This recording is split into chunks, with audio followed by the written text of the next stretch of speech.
Hey everyone, welcome back to the channel. If you spent money on a watch, whether it's a Rolex, a Seiko, or even a sentimental piece, chances are you want it to last. But here's the truth that a lot of people don't realize. It's not the big moments that ruin your watch, it's the small everyday habits that you probably don't even think about. So today we're breaking down the list of habits that could be slowly killing your timepiece. Let's get into it. The first habit is sleeping with your watch on. It's something simple. Sleeping with your watch on seems harmless. But if you really think about it, you're shifting weight, pressing the watch against pillows, and even your own body. You might be digging it against a nightstand. That friction over time, it really wears down straps and can cause hairline scratches, really loosen the crown. Number 2, wearing your watch during workouts. I get it. You want to track time, maybe even flex a little bit on your gym crush. But sweat will seep into that strap, and all that shock from lifting weights can damage the internals. And water-resistant models aren't meant for all that grime. If it's not a true sports watch, I would really leave it in the locker. Even then, it can be a risk because, of course, people can break into that locker. Number 3.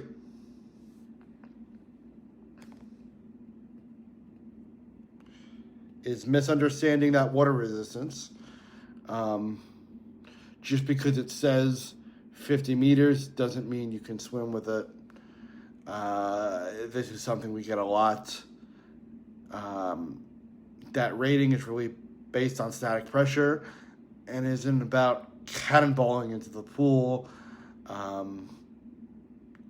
Don't even get me started on showers. I mean, steam will affect your watch differently.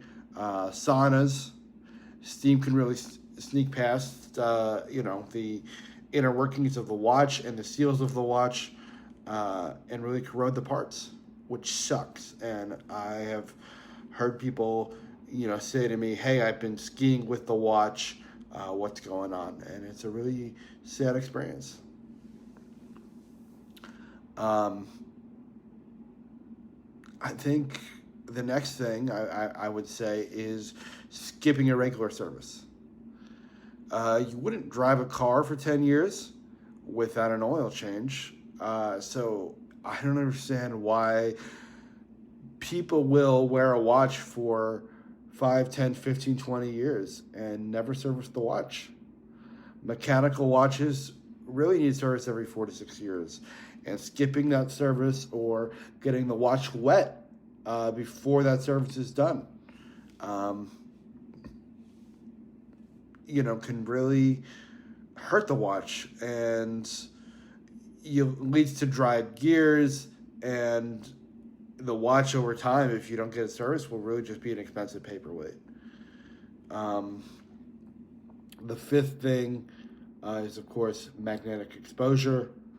Your watch leaving it near a phone or a tablet for an extended period of time. Watches can really be a silent, magnets could be a silent killer of a lot of these watches. And it's something I don't even realize. I mean, we've had it happen before where, on my personal standpoint, I've had a watch and, perhaps I kept it with my electronics too long, and then it starts to magnetize and it's running too fast or too slow, or it really just runs weird. I would keep your watch away from electronics and invest in those anti-magnetic models. I mean, a demagnetizer is a great tool. It's a couple $100 for a really good one, but it's even cheaper for something you can use every day. And just make sure that, of course, the watch isn't running fast or slow based on those metrics.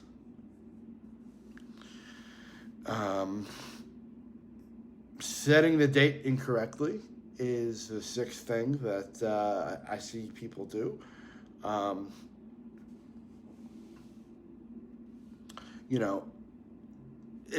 It should be known that that danger zone is between 8 p.m. and 4 a.m. It's a technical issue, but I would never set your date between 8 p.m. and 4 a.m.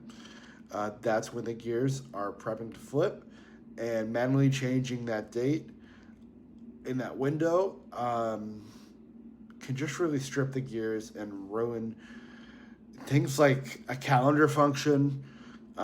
It can screw up the date window and get the date wheel stuck. So always check your time first before you change the date on the piece.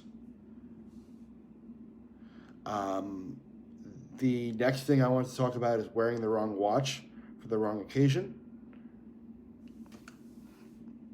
It's one of those things that I think people talk about in other fields is wearing, the right watch and using the right tool for the job. And in watches, that means don't take your Patek hiking. Maybe you don't wear your G-Shock with a tux. And watches, in my view, are built with a purpose. And I get it. Some people have those one watch collections. And it's a watch that can do it all. But even though I respect that, I think it's important to have a watch for different means. I mean, I had somebody that took their dress watch skiing and they hit a tree and they damaged their watch. And they were fine, thank God. But, I just think you would really help your collection, and your collection would thank you to have a mixture of watches and using them for different purposes.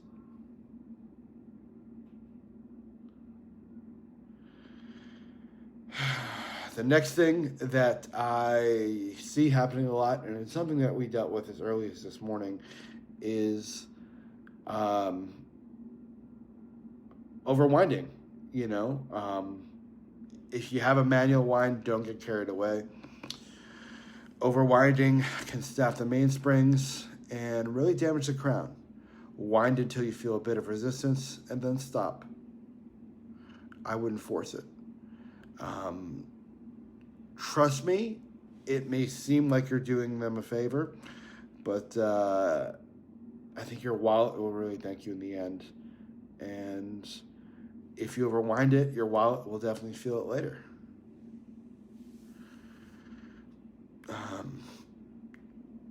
Something that I see often is storing your watch wrong. Where you store your watch is super important. Don't leave it face down. Don't leave it on hard surfaces, and avoid windows where the heat and the temperature can really damage the piece. Humidity, sunlight, the whole thing. Leaving it on the radiator. Leaving it by a windowsill for a couple hours while you go out with your friends. This is all really messed up stuff. What I would do is get one of these here. We're at my desk right now at home. This is a nice watch roll. It had to be maybe $50, $100. We have a whole bunch of them. Keeping your watch in that roll when you're not wearing it, or keeping it in the box. I mean, I know a lot of people misplace the box, but keeping it in that box would be very, very helpful. The next thing I want to talk about is maintenance and the harsh cleaning of your watch. Not really knowing how to clean your watch is one thing, but cleaning it with really damaging products like Windex or soap or alcohol in a way that you don't know how to use it. I mean, there are ways that you can clean your watch with soap, and I usually do it with a soft bristle toothbrush, but over cleaning it or over polishing it could really ruin the finish. And I would always stick to a microfiber cloth. Maybe some water, some light soap is fine, but again, you have to be very careful. Use a soft bristle toothbrush, or you let a pro handle it. This is something that I've personally struggled with as someone with a disability, and that is dropping your watch. One drop is all it takes. Even if it looks fine, the movement inside could be really damaged. Around Christmas time, we had a Rolex beautiful Cellini watch that I dropped while trying to get the adjustment on my wrist just right, and it dropped I was sitting on a bed, and it dropped right on the floor, right on the tile floor, and it really damaged the piece. And it was sad. I was upset for hours. I mean, we did get it fixed, but it did cost, upwards of $200 to repair that crystal, a little bit of damage to that dial, and I would always just handle your watch like it's worth $1 million. Even if it's a Seiko or something that is worth maybe $100, you've got to treat it like a work of art, because it is a work of art. To piggyback off of that story of myself trying to put the watch on the wrist, a loose watch is something that, if the watch wasn't loose, it likely would not have fallen, and I likely would have saved the piece from needing a adjustment and a repair. So, in my view, make sure it fits. If it's too loose, it'll start banging against everything. If it's too tight, it could stress the string bars, and the strap could break. I mean, I've had it happen before, especially it cuts off circulation. It's not comfortable. So if you need an extra link, get yourself that extra link. You want it to be snug and comfortable, and, very similar to that Goldilocks story. It's not too tight, it's not too loose, it fits just right.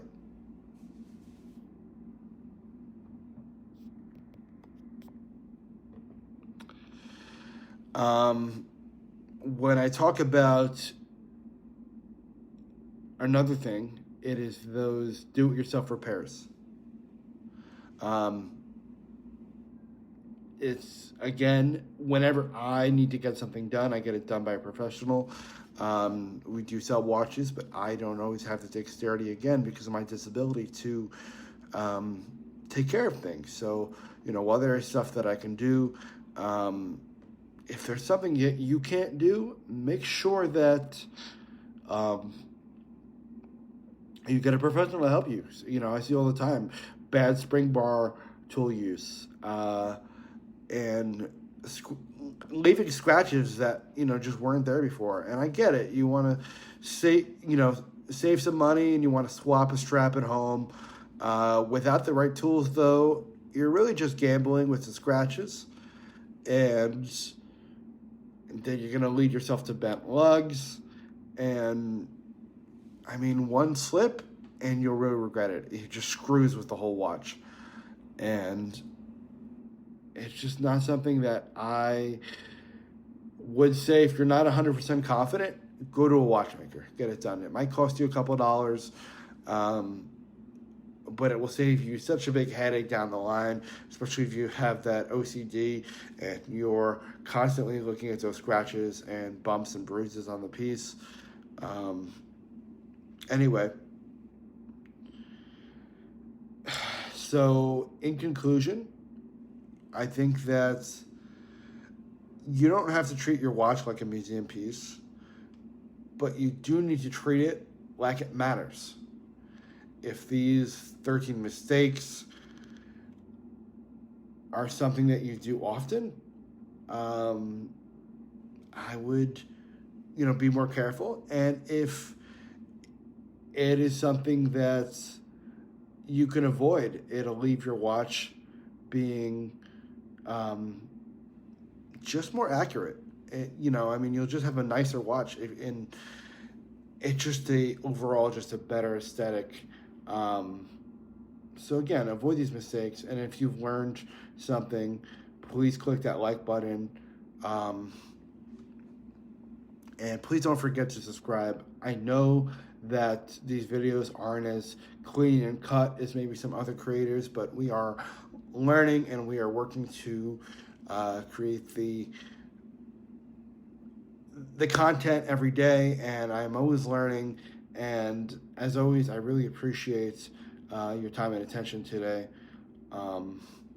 Please stay sharp and stay stylish with your watches. Thanks so much. Have a good day.